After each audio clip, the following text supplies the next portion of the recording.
సంగప్ప అని ఒకప్పుడు V6లో పనిచేసిన ఒక జర్నలిస్టు గత 3 సంవత్సరాల నుంచి బీజేపీలో అధికార ప్రతినిధిగా పనిచేస్తున్నారు. ఈ సంగప్ప గారు ఏప్రిల్ నెలలో 22 నుంచి 20వ తారీఖు మధ్యలో ఈ సంవత్సరం ఈ బాధిత కుటుంబం దగ్గరికి వెళ్ళి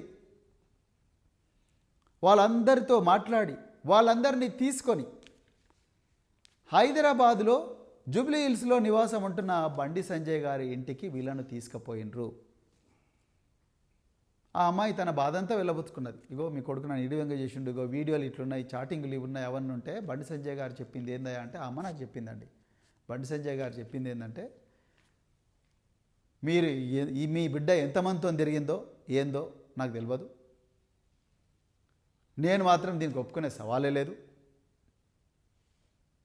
ఇంకోటి కూడా మీకు ముచ్చట చెప్పాలనుకుంటున్నా, నేను మా బీజేపీ పార్టీ నన్ను బీజేపీ రాష్ట్ర అధ్యక్షుడి పదవి నుంచి తీసేస్తే నా కోసం 8 మంది ఆత్మహత్య చేసుకున్నారు.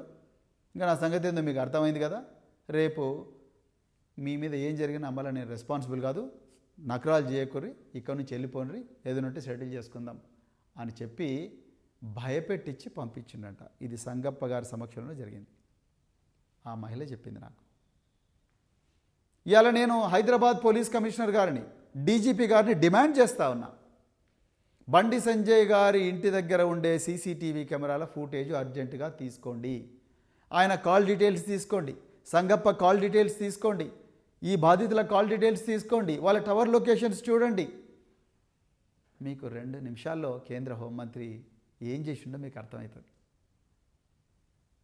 మీరు అవన్నీ చేయలేదు. ఇంకా మీరు ఆయన కాపాడాలని ప్రయత్నం చేస్తున్నారు. ఎందుకంటే రేవంత్ రెడ్డికి ఎట్లనే చేసి బండి సంజయ్ని కాపాడాలన్నది ఈ మహిళల మీద వీళ్ళకుండే గౌరవం ఏదో మనకు అర్థమవుతున్నది. ఇలా రీల్స్ మీద రీల్స్ చేసే సీతక్క గారు ఎందుకు మాట్లాడడం లేదు?